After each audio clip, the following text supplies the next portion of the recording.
Gaurkoan Zutunik podcastaren laugarren saioa daukagu, eta gaurkoan ere beti bezala, gonbidatu berezi bat, Iluntzeon, Nerea, Kortajarena, Ibañez.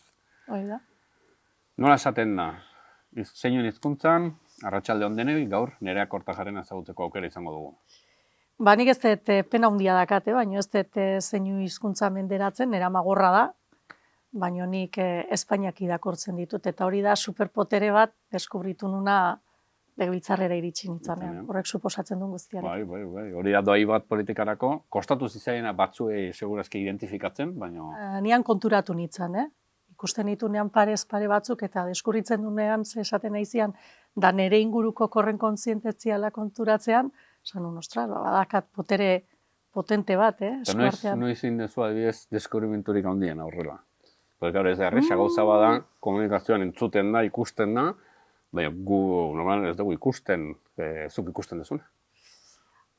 Ni gorra den ama baten alaba naiz, eta horrek egin hau oso observadora.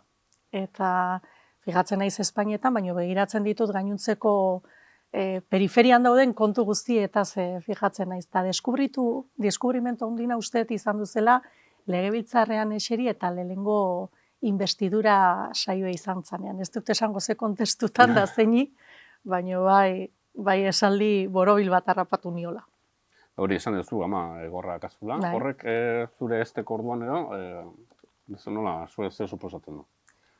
Nik bi gurasoak ditut ez gaitasun nahiko handia dituztenak, ama gorra, eta nire aitak polioa pasatakoa da, eta kojera handi bat duena, ez gaitasun fisiko importante bat duena.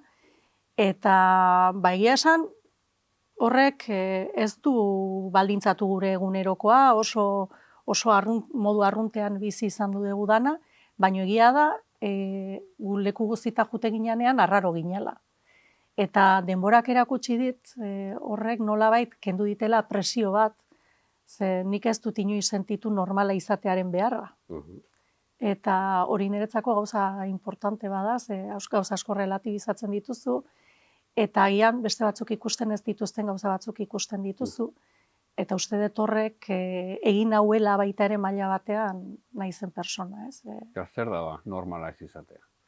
Normala ez izatea da, ezarrita dauden kanon horietatik ateratzea, ez? Eta batez ere oso txikia zeranean, edo ikastolan ibiltzen zeranean, zuk ez dezu nahi zure gurasoak nabarmen geratzea, edo ez nahi dezu, dana jundadila gainontzekoek dakaten hori dena eukitzea, ez? Eta gure kasuan guten ginen leku guztitan agerikoa zen, desberdina ginela, baina horrek ez du suposatu guretzak, inolako ez lotxarik, ez gera sentitu horregatik bate baldintzatuak, ez? Eta bere ez gaitasunarekin palan jolasten zen, futbolean ibiltzen zen, eta nire ama ere, pentsa, gorra da, baina gorra geratu zen hitz egiten ikasi ondoren, orduan, pentsa, gorra da, baina superiztuna da, leku guztitan hitz egiten ibiltzen da. Eta orduan, horrek egin gaitu desberdin, eta ez dakit, uste maila batean ere nik asko eskertzen duten kontu badela. Zuk beti esatezu, ertzetatik zatu zen, emakumea zarela. Ertzetatik natorren persona bat naiz, igual nire bizipenak ere ertzetako bizipen horiek izan du direlako, eta ertzaiak oso gustoko dituen persona bat naiz, eta uste, nire bizitzaren etapa desberdinetan, ertzoiek markatu dutela nire ibilbide personala eta baita ere profesionala maila batean, ez? Batetik hori ez, kontestu horretan ibili izana, ez gaitasuna duten personan buelta horretan aritu izana, janik adibidez, dantza saioak ematen izkien gorrei. Trebeskan dantza indakoa zehazu? Bai, dantzaria izan du naiz, dantza talde batean, eta gero hortik gorrak ziren personei dantza erakusten ibili nintzen, da hori ere izan duzan esperientzia bat brutala, ez? Eta gero, ez gaitasunaren mundu horretan aritu naiz denbora batez, oso niri interesa handia sortzen diten historia bada, baina gero hortik gizarte lana ikasi nuen. Ikasketa horietan egia da nahiko kasualidade sartu nitzala, baino deskubritu nuen bokazio bat. Eta zan ertz horiek nolabait erdigunera ekartzeko aukera ematen zuen ogibide edo profesio bat zela. Eta hortik bazterkeria kasu larrietan eta kalean bizi diren personekin egin dut lana urte askotan, hoien eskubideen aldarrikapenean aritu naiz, eta politikara etorri nitzanean ere, ertz horiek nolabait politika publikoen erdigunean kokatzen saiatu izan du naiz.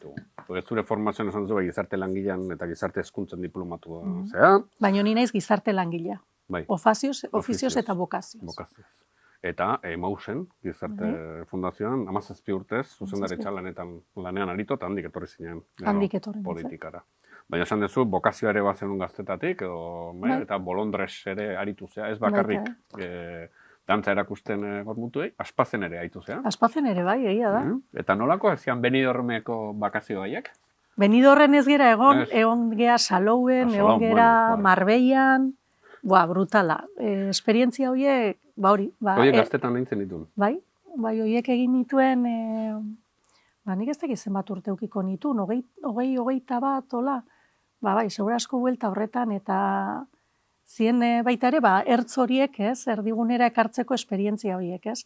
Ze azkenean, oporraldi txiki batzuk izaten ziren, eta Aspazen zeuden personek bazuten, gainuntzekoak izaten dugun bezala, 15 egun horietan, edo han pasatzen genituen 10 egun horietan, denetarik eta beren egunerokotasunen egiten ez ziren gauza horiek egiteko aukera, ez?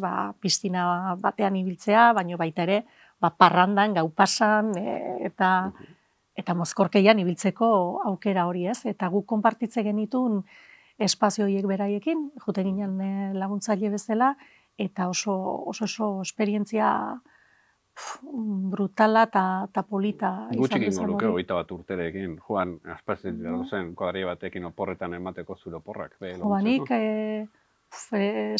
asko eskertu izan ditut, gauza asko ikusten dira muga guztien gainetik nola egin daitezken. Nik han ezautu nun adibidez persona bat, berez gaitasun guztiarekin, ondoren Saharako basamortua igaro zuen persona bat, asko dago ikasteko nola ez, zure muga guztietatik atera daitezken, dazkasun gaitasun guztiak esprimitu daitezken eta eraman daitezken bizitza superplenoak, ez? Eta geroan dauden esperientziak ere erakusten digute zenbat estereotipo eta hausten diren horrelako esperientzia normalak eta normaltasun horrek zenbat suposatzen duen egunerokoan ere ikasten da. Joan, etzen akaso, Italiako nobioi bota, baina aukera izan zen, no? Ez, zenun izan. Italiako nobio hori gehiago esangu Italian egon nintzen Erasmusa egiten. Han ere esperientzia oso polita, ze egon nintzen Reggio Emiliako psikiatrikoen desinstituzionalizazio prozesua ezagutzen. Reggio Emilian zegoen hiri psikiatriko bat, eta han bazeon jendea hiri horretan jaioa zana, gurasok han ingresatuak izan du zirelako garaian, eta geroan bikotegin eta han jaioak zirelako, ez? Eta momentu batean, Italian erabakitzen da hiri psikiatrikoiek irekitzea, eta sozializatze prozesu bat egitea, eta niri hori tokatu zitzaiten, inkreiblea izan zen, esperientzia, eta gero maila personalean ere, txistetan bezala, kointziditu nun Bilboko neska batekin, eta Gasteizeko beste neska batekin, eta uste dut izan du ginelan, ligatu ez genuen bakarrak. Euskaldun estereotipo hori bete-betean betez. Bueno, zure alabari ere galdera ematen zioten horren inguruan Madrilen. Telebistan horrepatuta. Intzioten. TikTok horietako batean. Berak ere nahiago euskaldunak. Bai, noski. Izan ere bi seme alaba namazea. Bai, hori da. Eta bia gaina kirolari, goi mailako kirolean ari dianak. Eta arrotasunez erakusten duen, egunero. Bai, baina ez dia negatik ez dute eredatu hori, Ez dute inundik inora hori eredatu. Baina bai, bat arraunean eta bestea futbolean, eta bai egia da. Oso, ez dut izan inoiz ama bokazio handi hori, nola izaten den sentimendu brutal hori ez. Baino izan du ditut alaba bat eta seme bat, eta egia da txikitan gauza asko bizitzen dituzula beraiekin, eta esperientzia gogorra da lamatasuna, baino baita ere oso polita, baino heltzen ari diren neurri horretan, bizi esperientziak ere oso polita dira ez, eta horiekin sortzen diren konplizidadeak eta sortzen diren elkarrizketak eta bizipenak egia esan momentu honetan asko disfrutatzen ari naiz. Bueno, zuen dezu gaztetan, daumenare gaztetan zenean, pasatzen un ere, ingresatu ongen zinean, luzeakin gogor, gripeak jota okorrezpanago, eta gerora ere COVID-akin ere aritu zea zerekin, baina orduan harriet txikia zala. Oso txikia zan harrietek zituen 2 urte, eta nik harrapatu nun agripea, eta egon du nintzen denbora luzez uzian hospitalizatuta, uzian denbora luze, eta gero aislamentuan pasan nituen baita ere denbora puska luze bat ospitalean, tartean umeak oso txikia zirela, eta izan duzen esperientzi vital bat baita ere, gero sekuela txiki batzuk utzi ditu dizkianak. Nik badazkat nahiko pupas nahi, goatzen naiz Iker Casanovak hori esaten ziala beti ez, beti dazkat olako pupa edo min txikiak, edo batzutan handiagoak, baina gero guztitatik ateratzen naiz ez, baina hori bai izan duzen personalki ere asko markatu ninduen kontu bat, egon du nintzen, momentu horretan hilzorian egon nintzen, eta horrek gero COVID garaian ere asko baldintzatu nituen, ez? Egia esan, gu egon ginen 3 persona hemen ingresatuak, bat berehala hiltzan eta beste 2 geratu ginen, eta gu genitun sintomak eta ezaugarriak ziren gero COVID-arekin egon diren guzti horiek, sintomatologia berdina, uziko ingreso berdinak, egoera antzekoa, ez? Eta nik pentsatzen nun hori nire buruan ja konponduta zeola, astuta zeola, eta COVID-aren kontu hori iritsi zanean oso presente etorri zitzaiten, oso aurrera etorri zitzaiten, uste niri eta nire inguruko guztiei, eta gaizki pasa nuen COVID-aren garaian ere. Bai, gogorra izan zen. Baina, zuk esan duzu, nahiko pupastera, baina ezagutzen zaituenak ez du hori esango. Nahiko pupitas nahi, beti dakat katarroa, beti ateatze zaiteztak ize, beti gertatze zaizkitolako gauzak, baina egia da, hoiek eukitare, enaiz gelditzen, eta hoietatik ere indartxoaten antzen naizela, eta aurrea segitzeko emakume hoitako bat naizela. Eta gero, esan dezu ere bai, zuk, momentu batean ez, amatasun zen hori ere ez daukazu, horren beste esan duzu, baina, hori izango zure dugu pertsepzioa, baina nerako eta genera persona bat, zer hori balin bada, zaintzailearen rola asko jokatzen duena. Hori bai, hori nire bizitza guztian izan du nahi zaintzaile. Bai, etxetik ala tokatu zait, alaba zarrena naiz, gu amamakin bizi izan du gea beti, eta bai, nik oso 2 gauza izan ditut oso barneratuak eta baldintzatu nauetenak onerako eta txarrerako. Eta izan du da arduraren pixua, erantzunkizunaren pixua, eta zaintzarena, besteak zaindu eta zehatzeko zea hori. Bai, beti izan dut, etxean eta bizitzako gauza guztietan, oso zaintzailea naiz. Eta nireak hortajeran nork eta noiz zaintzen du? Batzutan hori ere nire buruari galdetzen diot. Baina denbora pasatzearekin konturatzen naiz nik neronek ere zaintzen dudala nire burua, baina inguruan asko zaintzen hauten personak ditut. Asko zaintzen hauten personak ditut. Auzoan ere, bat aurrean, bat aurrean. Eskerrik asko. Eta auzoan ere, bai? Politikan etxera sartu zinean 2016ko hauteskunde haietan, Nintzen ekitaldi batean, Loiolatik, aterazan, autobus oso bat, pankarta eta guzti. Eske Loiola da, nire bizitzan beste ertz importante bat, ez? Ni egiakoa naiz. Egiakoa izateaz aparte, ni donostiarra naiz. Eta rebindikatzen dut donostiartasun hori. Ze uste dut ere urtetan donostiar izatearen inguruko konpleju bat ere garatu dela, ez? Eta ni donostiarra naiz, tanborra da izugarri gustatzen zait, su artifiziala gustatzen zaizkit, donostiartasun horren inguruko danak gustatzen zaizkit, eta gainera, orain gutxi ondu nintzen bertso txapelketan, eta eta Beñat Gaztelumendik irudikatu zuen ertzetako Donosti hori ere oso gertutik ezagutzen dut, eta balioan jarri nahi dut hori politikoki ere ez.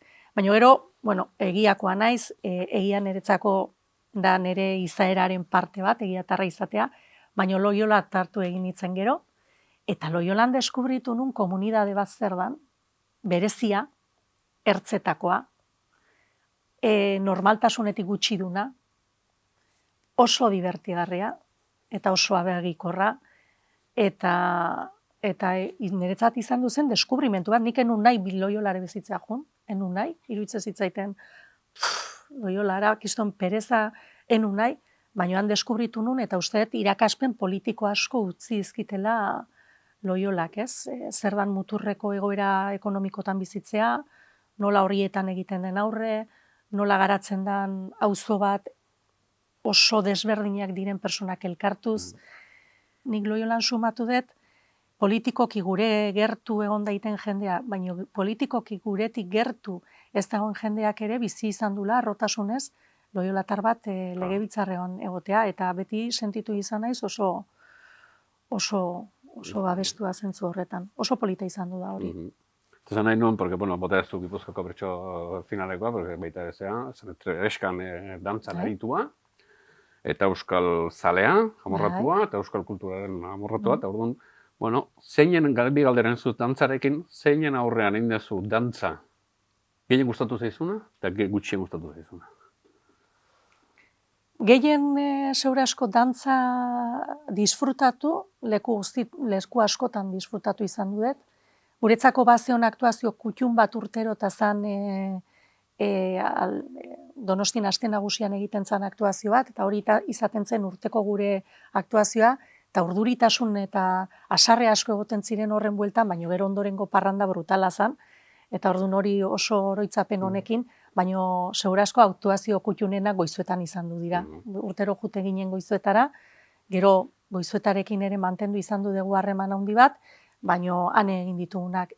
Eta ez dut oroitzen inoren aurrean guri etzaigu tokatu. Gu ginean oso ertzetako dantzatalde bat ere, oso auzokoa, oso ez ginen nola eliteko dantzari hoien taldekoa, eta ez dut oroitzen nola inoren aurrean dantzatu behar izaniko lotxatzeko moduenan edo asarretzeko moduenan, ez dut oroitzen. Eta gero komentatu duzu, Gipuzkoako bertsolari finalean, Beñat Gaztelumendi bertxean, Donostian inguruan, ertzetan inguruan, baina zein izan zen saio guztian, irriparra eta negarratea zizun bersono. Irriparratea zian Aner Peritzek. Eta niretzako izan duzen deskubrimentu bat, egia esan. Asko gustatu zitzaiten kantakera lotxagabe hori, eta, pixkat ertzetakoare bai, eta gustatu zitzaiten. Eta negarra, egia esan, nik Beñat Gaztelumendik lehenengo agurra intzunean, eta Donostiko beste realidade hori erakutsi zuenean, lehenengo Loiola aipatuz, unkitu nintzen, baina unkitu ninduen asko Alaia Martinek. Alaia Martin ere izan dudalako beti bigarrentasunetan geratu den emakume horietako bat, beti bigarren, eta uste dut bazeuko kiola ere lehengo tasun horretara pasatzea, baina eski iruditzen zait saio horretan bera agertu zela lehen momentutik oso poderosa, oso haundi, oso lasai, oso sendo, eta horrek eraman zuela txapela irabaztea. Eta uste dut hori zala, baina unkitu ninduten persona asko ondu ziren, baita hoian eguarain ere, baina ni baita ere oso nerea elustondo zalea naiz. Eta bera bezala, nik errebindikatzen ditut kanak eta hile urdinak dituzten emakumeak. Eta adierazte gaitu gara zure, bokazio eta ofizio bokazio sozial edo, bai ertzetakoak eta justizia sozialen aldekoak. Parlamentura iritsi zeinanean ere hortan trebatu zea, etorri izan da zure seinuetako bat, ez guztia. Edo, salto hortan, espero zenunetik zer eman zen gogorrenetakoa, edo ikusten dana politikazu zer nahi eta gero zer ezin. Niretzako gizarte gaietako esparru guztia izan dudan ere militantzia esparrua, ez? Batez ere pobrezia eta bazterketa sozialarena, ez? Ta egia da nire espektatiba zen, hori maila instituzionalean segia da, ni emausen honean ere egiten nuela lan politiko bat, ez? Agian gero hartu detorren kontzientzia, baino bai egiten genula inzidentzia lan bat, eta egoera batzuk bistaratzeko saiakera bat, eta saiakera hori, pentsatu nuen, izan zitekela aukera bat legebiltzarrera iristean, hori ere horrea eramateak, ez. Eta gehien beten hau, gai horiei buruz hitz egin ahal izatea eta eztabaidatu ahal izatea, baina niretzako dezepzio handina edo izan du da nola persona horiek bizi dituzten bizipenak geratzen diran oso atzean, ez? Eta nola eztabaidatzen ditugun hainbat gaietan pobrezian egoteak, bazterketa egoeran bizitzeak suposatzen duen muturreko esperientzia vital hori ez den kontutan hartzen, ez? Eta nola klabe politiko, baino politiko konbentzionalenak, ez? Alderdikoienak gailentzen diren eztabaida batzutan oso postura privilegiatutatik, oso postura errazetatik, oso muturreko esperientziak bizitzen ari diren personan bizitzaz hitz egiten ari geranean, ez? Eta hori niretzako da oraindik orain ezina sortzen diten, frustrazio handia sortzen diten kontu bat, ez? Nola despejatzen diren zenbait eztabaida kontutan hartu gabe, hor muturreko bizipenak dituzten persona daudela, eta persona horiek ez direla bizi dituzten muturreko egoera horien arduradunez. Eta hori da, segura asko gehien kostatzen zaitena. Kostatzen zaitu ulertzea batzutan ere, nola dauden gauza batzuk, nun arazoa oso identifikatua dagoen, ez? Nun badakazun soluzio bat, ez danik bereziki ideologikoa, teknikoa izan daitekena, eta nola, ez, horren aurrean, eta evidentea den zerbaiten aurrean, jetxi zaitezken, ez da gizen olako diskurso bat egitera, ez? Horrek pasatzen dira urteak, baino enaiz oitutzen egia esan olako gozetara. Ja, pixkat politikarako jauzi egintzen une hortan, eta zei izan da horitzapen daukazu igual unerik gogorrenetarikoa eta honenetarikoa?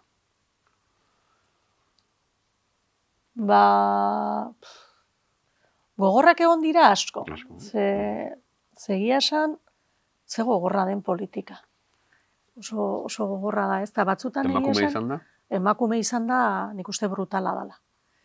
Eta gainera, nahi harrapatu nau, hamarkada batean, ez, 40 urtetatik 50 urtetarako salto horretan, fisikoki ere, nire gorputza asko aldatu da, ez, ez dakit, ez, nire adineko emakume bezala, erdimenopausika edo sartzen zeran, fase horretan sartzen zera, eta, zure gorputza ere asko aldatzen da, eta esposizio konstante batean zaude, eta horrek ere, eta emakume izan da, gainera eskrutinio handi badago, fisikoa ere, ez?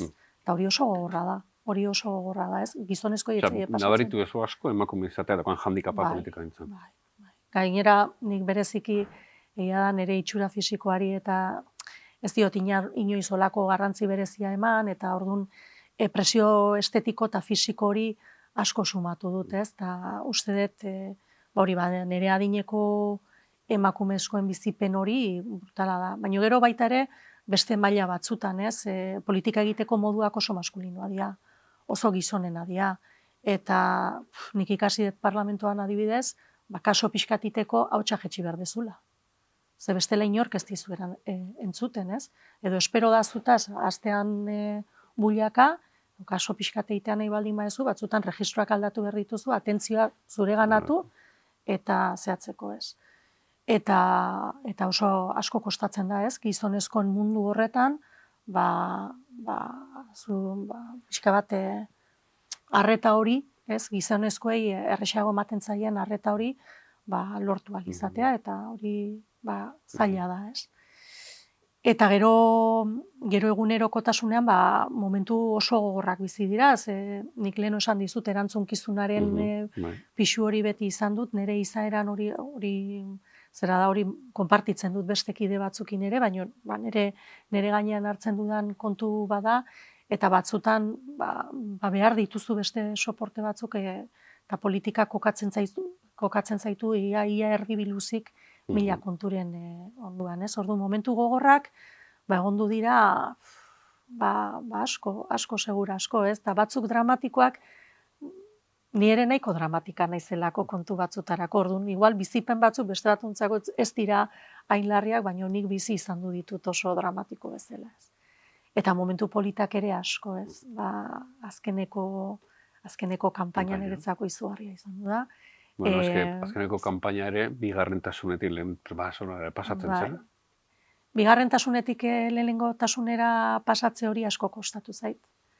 Bigarrentasunetan oso eroso nago, asko gustatzen zait bigarrentasunean egote hori, eta errebindikatzen dute baita ere bigarrentasun hori. Tokatu zait lehenengo horretara ematea saltoa, eta harro nago baita ere.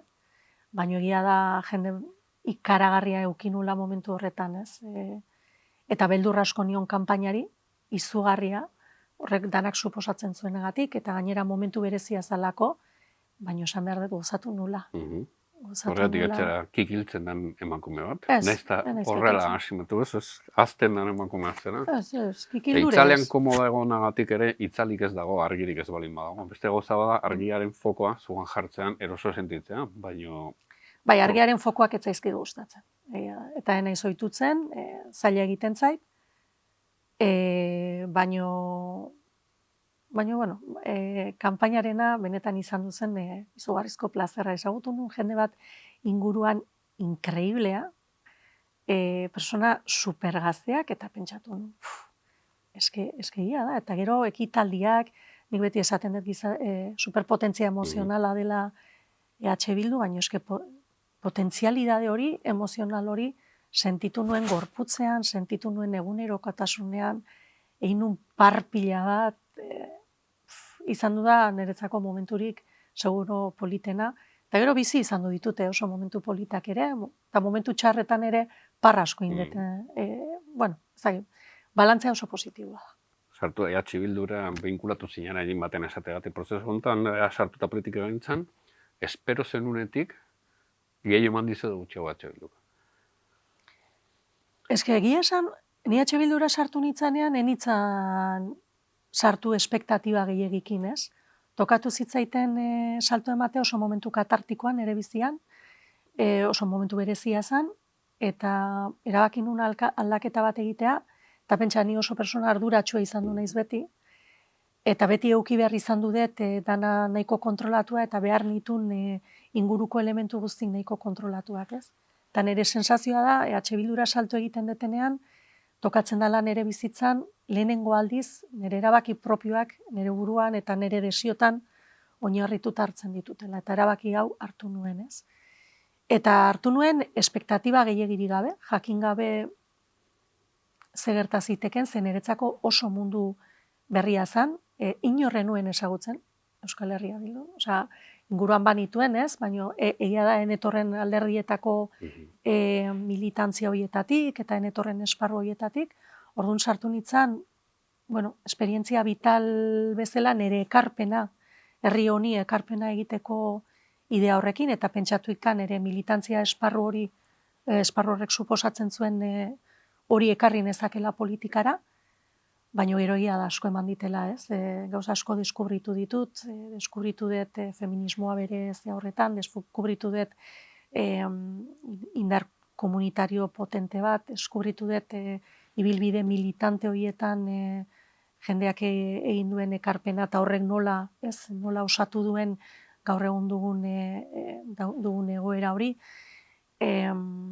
Deskubritu ditut mila gauza, ezagutu ditut izugarrizko personak, inkreibleak, nik beti esaten dut ez, baina ia maite mintzen naiz egunero, ez, Euskal Herria Bildun nagoenetik, eta gehiago eman dit, uste eta asko eman detela baitere, hori ere, baloratzen, nik nire burua ere ez dut askotan gehiegi baloratzen, baina hori ere ikasten ari naiz, nik uste ere nik ere egin detela nire ekarpena, baina jaso detena oso handia da. Niretzako oso sentimentala naizen persona bat da, eta uste eta hasi naizela, emakume bezala ere aldundu naizela, igual nire burua ere balioan jartzen ikasi dudala maila batean, baina gero batez ere hori egin ditu deskubrimiento oso politak. Aurreko batean hemen eduki genuen gonbidatu Maialen Iriarte. Claro. Eta zure izenean laudoriak baino ez zituen esaten. Claro. Eta, oso harreman berezi okazuten lehenagotik. Baita ere beste 3. batzen diskordia sartzen dana hor, ez? Juan Carlos Eizagirre. Juan Carlos Eizagirre, hiruak ibiltzen zaten, Kaskagorren taldean. Nola zautu zen Juan Carlos? Kontatuko dut. Asarraldi batean ezautu nun Juan Carlos Eizagirre, gure auzora etorri izan batean, herri batzar batera etorri zen, eta gainera gogoratzen naiz, ze komentatu nion, esan nion, gure auzoa beti geratzen dela petatxo auzo bat bezala, eta ez genula aukerarik, egiatik, modu seguruan Loiolara jesteko, eta auzoaren inguruko kezka batzuk agertu nizkion, eta kriston purrustada jaso nun. Kriston purrustada jaso nun Juan Carrengatik. Baina gero Juan Carrek daka birtute handi bat, eta da horri gero nola ematen dion buelta, eta gero bere ala bideratu genuen hori, eta egia da ordundik ze momentazo pasa ditugun elkarrekin, ez? Egia da persona izugarri bat, parrasko egiten duguna, momentu asko konpartitzea tokatzen zaigu, ez? Eta askotan tokatzen zaigu batera jutea, bestera jutea, baita ere batzutan perez handia dakazu momentutan, edo nekatua zauden momentutan, eta momentu hoitan, ardo baten bueltan edo parpixkate inaldizate asko eskertzen da, eta askotan komentatzen dugu 3, ez? Zen nezesidade genuen hemen euteko. Hori da askotan errepikatzen den kontua, baina gero, 3 egia esan asko jaso dugu hemen gaudenetik, eta oso polita da, eta Maialen Iriarte eske da niretzako imprescindible bat, ez? Uste dut ez dela egunik, mesutxo bat trukatzen ez duguna, eta da nire konpainera maiuskulan, Euskal Herria Bildurekin lehenengo ekitalditxoa edo izan genuenean, sagardo eguna, Donostian, sortu zen gure arteko konexio oso berezi bat, eta Euskal Herria Bildun pasa ditugun drama guztiak, momentu polit guztiak, momentu txar guztiak, Maialeni helduta egin ditutez. Eta nik beti esaten dion Maialeni, ni beti egon naizela Maialenen bizkarra zaintzeko beti prest, eta... Gusten, nontan ere zaintzaile rola. Maialenekin zaintzaile rola baino, uste elkar zaindu dugula asko maite dugulako elkar. Uste hor dagoela, eta gero konexio asko ditugulako elkarrekin, eta komplementatzen garelako asko, ez? Nik berarekin asko ikasi dut, iruditzen zait privilegio bat, bizitzaren tarte honetan horrelako persona bat topatu izana, eta nola biagean una sufridoras, ez, dramak egiten ditugu, dramak bizitzen ditugu elkarrekin, eta gero parra egiten dugu elkarrekin, eta, egia da berak nik baino hizketarako gaitasun gehiago daka, eta berak hobeto adierazten ditu gauza, baino niretzako da konpainera maiuskulaz, eta maite dut infinito Maialen Iriarte. Jago gainan ere akin, Wendy Luze, maitzen jomargea. Luze hitzeitekoa naiz, bai. Guk azkeneko podcast guztietan bukatzen ari gara, bakizua igala sustatzen pixkat euskal naziotasunaren, euskal simbologia, eta ditugu kotxeetan jartzeko pegatina, eta gure onbiatu guzti ematen dugu pegatina, eta galdetzen dugu zein jarriko emango lioke pegatina, jartzearen berari gero jartzeko. Zein emango nioke? Kotxean jartzeko? Nik emango nioke, pentsa, Loiolako nire auzokidei emango nieke, ze uste dut Loiolak bere txikitasunean erakusten dula ze izango den etorkizuneko Euskal Herria. Erakusten duela elkar zaintzen dutenen komunidade handi bat eraikitzera eta eraikitzen ari gerala, bagerala baino izango garela, desberdinen artekoa izango dala, baino desberdinen artean elkar ulertzen duten komunidadea izango dela. Eta txikienak eta handienek izango dutela lekua Euskal Herria handi horretan, kolore guztietakoek, eta horregatik emango diet nire auzokidei. Oso ondo, Nerea Kortajarena Ibañez, mila esker eta urren arte. Oso ondo, zuei eskerrak.